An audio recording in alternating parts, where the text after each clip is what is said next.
I love them very much. And I'm so sorry I don't know what to say. There's three guys that had that plane. I'm trying to be calm. We're turned around, and I heard that their plane has been thrown into the World Trade Center. I hope to be able to hear things again, baby. I love you. Bye.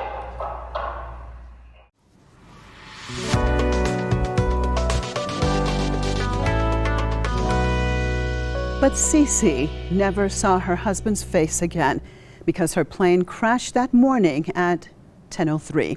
What took place on 9/11 was the deadliest attack on U.S. soil ever, which took the lives of almost 3,000 people.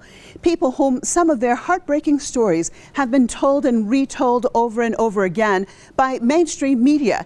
But the greatest toll this incident took was neither on September the 11th nor in America. And that's where millions more heartbreaking stories are waiting to be heard. Hello and welcome to Hidden Files. I'm Marzieh Hashemi, and today I'm here to share with you stories of the fall of people who had nothing to do with the 9/11 attacks. People who fell victim to the campaign that started following September 11th, a campaign named the War on Terror. Following the September 11th attacks, U.S. President George W. Bush declared a global military war on terror campaign. He called on world leaders to join the U.S. in this fight and said, every nation in every region now has a decision to make. Either you are with us or with the terrorists. Bush then stated how this war on terror was to unfold. Our war on terror begins with Al-Qaeda, but it does not end there. It will not end until every terrorist group of global reach has been found, stopped, and defeated. Well, let's look at how a lot of these events unfolded. October the 7th, 2001, airstrikes were launched in Afghanistan by the U.S. and the U.K., followed by a ground offensive. Now, more than 240,000 Afghans were killed as a direct result. And then if we go forward to March the 19th, 2003, U.S. and coalition forces invaded Iraq, claiming that the country had weapons of mass destruction. More than 300,000 Iraqis were killed as a direct result. Today, the War on Terror campaign continues to be used as an excuse for bombing people from Afghanistan to Yemen. According to the Cost of War Project, by 2021, over 900,000 people had been killed in the war on terror, and over 80 countries are currently being targeted by the war on terror today. But was this war on terror campaign a sudden decision in the aftermath of 9/11? Or were the attacks used as an excuse to justify a full-fledged pre-planned war? Well, our first guest, Scott Ritter, who is a whistleblower and former intelligence officer, is here with us to discuss more. Scott Ritter, United States Marine Corps intelligence officer who was a chief weapons inspector with the UN in Iraq from 1991 to 1998.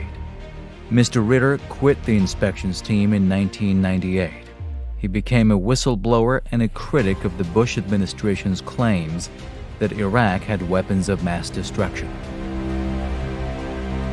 Thanks so much for being with us, Scott, here on Hidden Files. I mean, can you explain your perspective exactly what the concept of war on terror means? We were attacked on 9/11. Now, we can have a discussion about whether or not this was blowback from, decades of American malpractice and malfeasance in the Middle East. That's a fair point.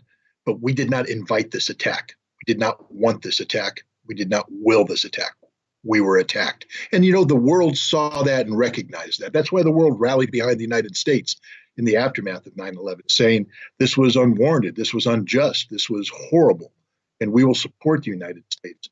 But they weren't willing to support the United States in carrying out a counteroffensive that went beyond simply punishing those who perpetrated the attack. And that's what the war on terror became. It wasn't about punishing Al-Qaeda and Osama bin Laden. It was about American asserting dominance on an entire region, and indeed, by doing so, on the entire world.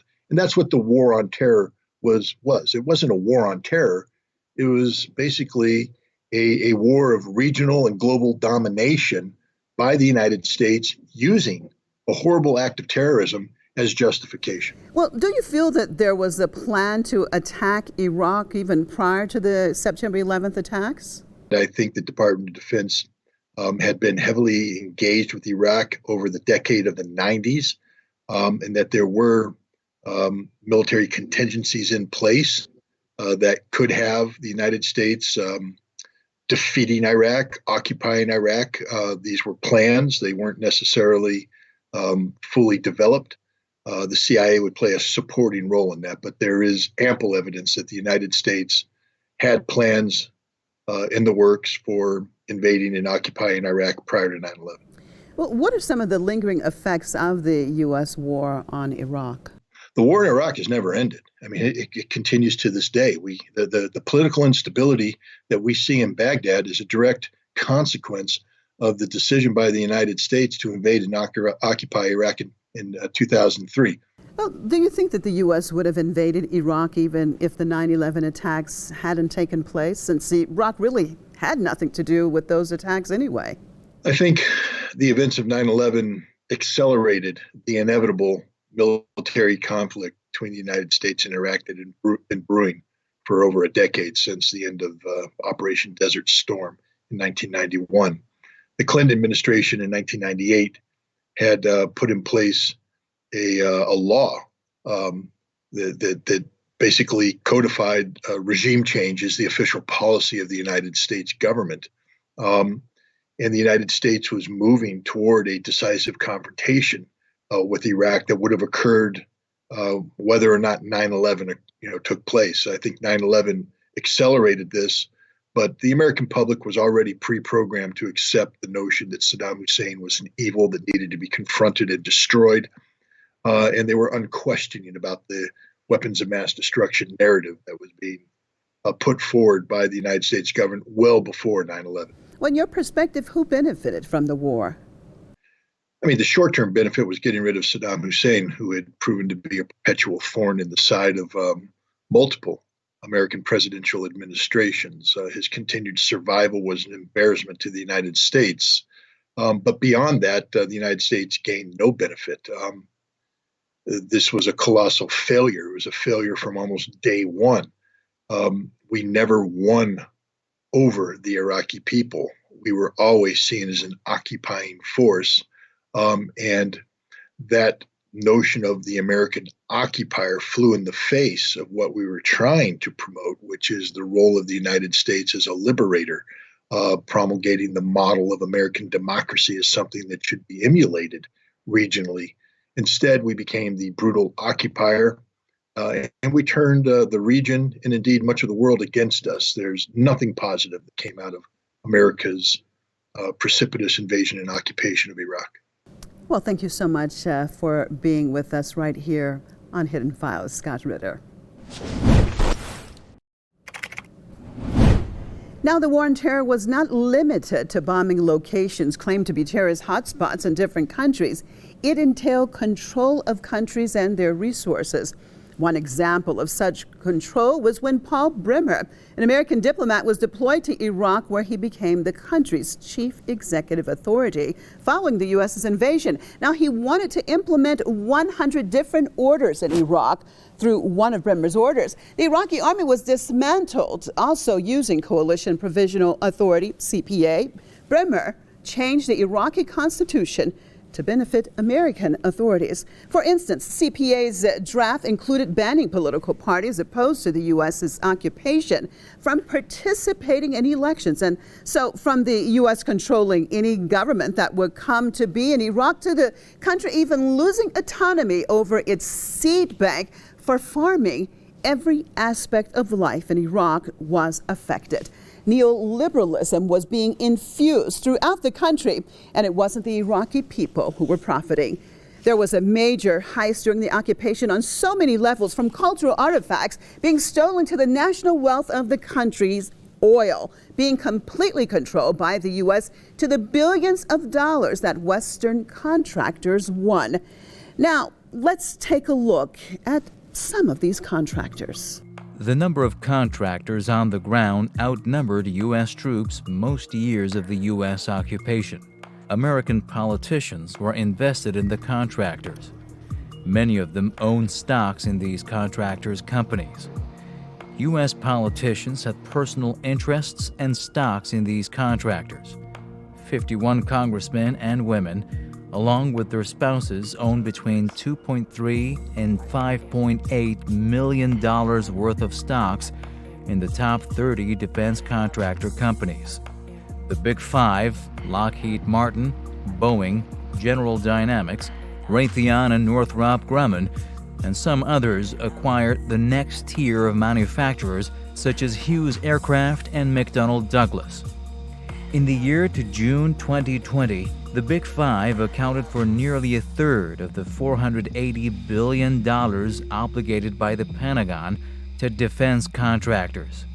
Meanwhile, the defense sector spent over $2.4 billion lobbying Congress since 2001.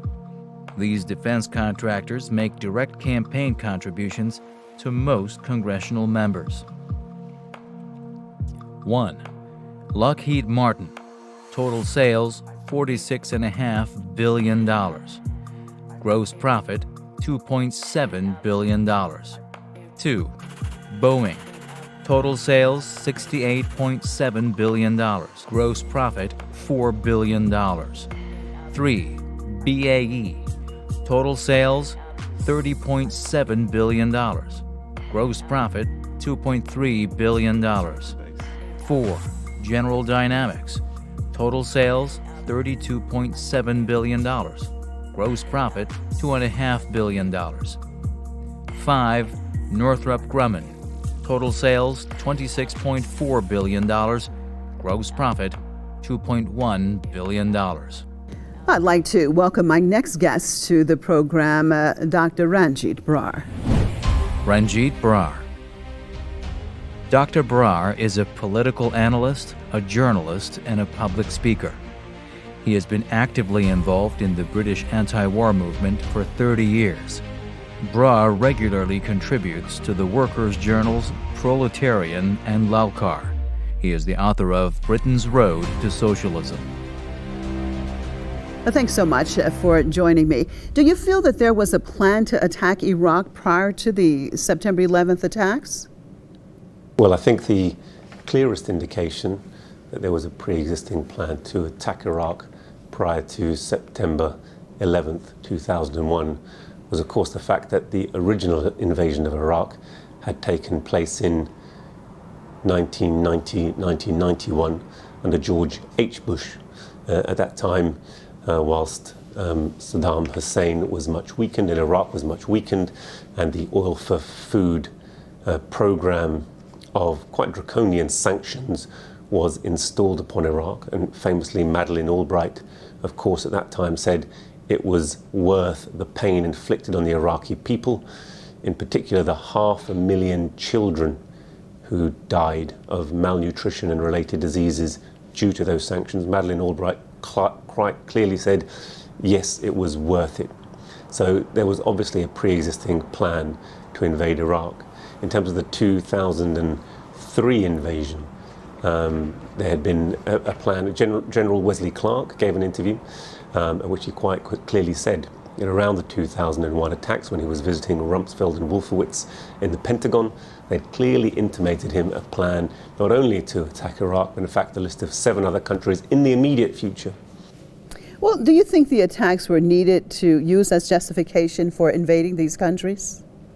In terms of whether 9/11, September 11, the attacks on the Twin Towers, Pentagon and White House, because let's not forget it was all 3 sites that were initially attacked, were a useful justification. They were certainly used as a useful justification. Were they necessary to justify those acts of aggression by the United States?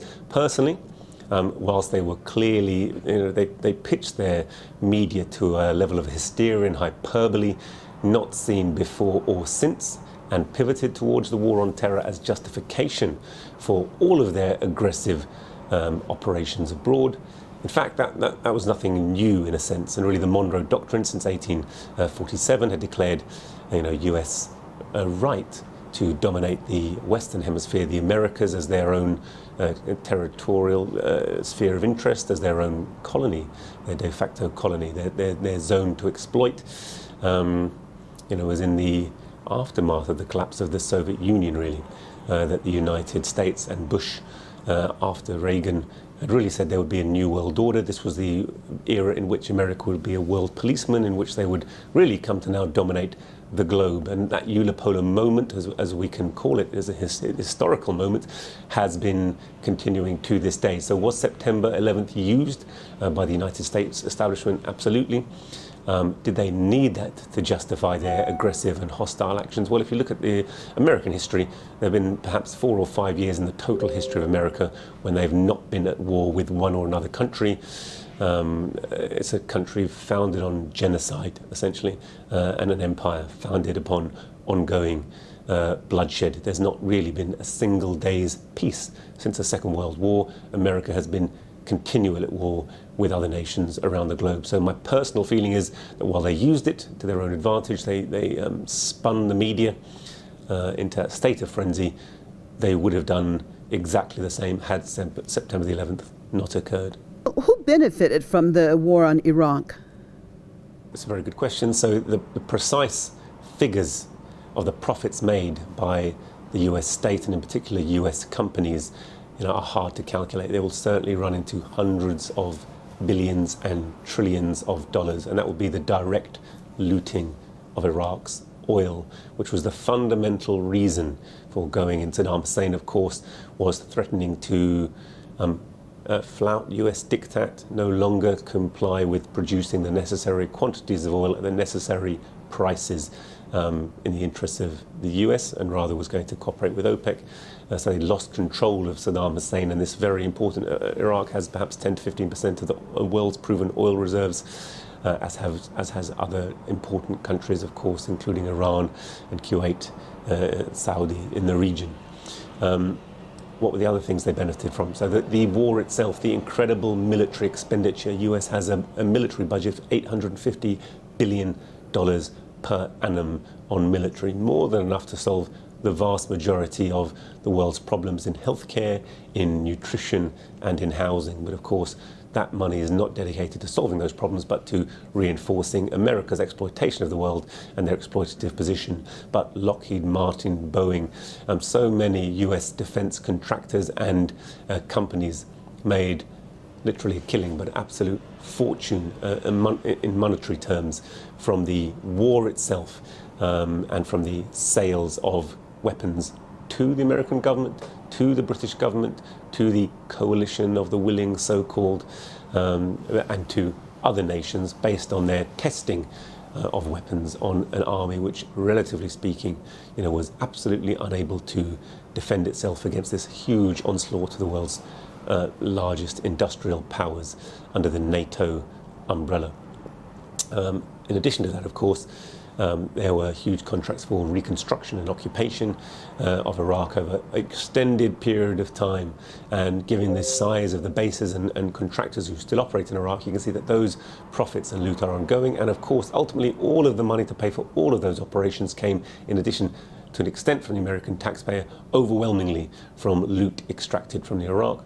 And that includes, incidentally, the confiscation of the gold bullion reserves of the central bank. So however you look at it, this was an absolute, not even a neo-colonial, but a classical colonial operation of plunder, which meant that Iraq went from being one of the most prosperous countries on earth, more prosperous than most southern European nations, more prosperous than Spain, arguably more prosperous than Italy, certainly more prosperous than Greece, to being one of the poorest countries on earth, where chaos still rules. And this is precisely, of course, the intended desire, because while that chaos rules, while the Iraqi people can't demand the repatriation of their oil wealth, that looting continues.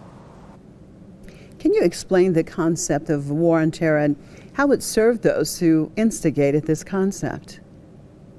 concept of the war on terror was a very useful device to justify, to find a new enemy, to justify the reason for not only ongoing military expenditure, ongoing NATO alliance, but in fact its constant expansion. Have we seen NATO has been expanding right up towards the borders of Russia and China? So global domination, in fact, was the name of the game, but that was portrayed, as America was a victim. America was the great upholder of democracy. America would be the world's policeman. It was America's mission to go and impose, democracy, the free market, and institutions of NATO, EU, and other military alliances, essentially that served their own military and economic machine. So this essentially was making the world safe for the penetration of American capital. But, war after war after war was fought against people after people to stop them having independent governments that would put the interests of those nations first. Well, thank you so much for being with us right here in Hidden Files. September 11th was indeed a tragic event, but thanks to mainstream media, what many don't realize is that the main victims of the 9/11 incident were not Americans. They were unarmed civilians, like this Iraqi in this picture. They were Iraqi families, unsuspecting of who may break into their homes, like this one. Other victims of 9/11 were women and children being terrorized in their homes, like this one, or like the woman clad in black who was terrorized at the sight of a gun pointing towards her. And many are still being born with signs of terror all over their bodies, with horrifying birth defects due to depleted uranium and other chemicals, birth defects like that of this Iraqi baby born in Fallujah. You see, these people too were victims of terror. They were killed, wounded, and uprooted, not in the thousands, but in the millions. And yet they were neither paid reparations, nor did they even receive an official apology. And more importantly, there has been no accountability for the crimes committed, as trillions of dollars have been spent to cause havoc and to line the pockets of those heavily invested in war and chaos. Well, Hidden Files will continue to bring your attention to what's going on with this war on terror that was declared 21 years ago and is still causing death and destruction around the globe. Now, that's it for me, Marzia Hashmi, and all the crew here. Hope to see you right here next week on Hidden Files.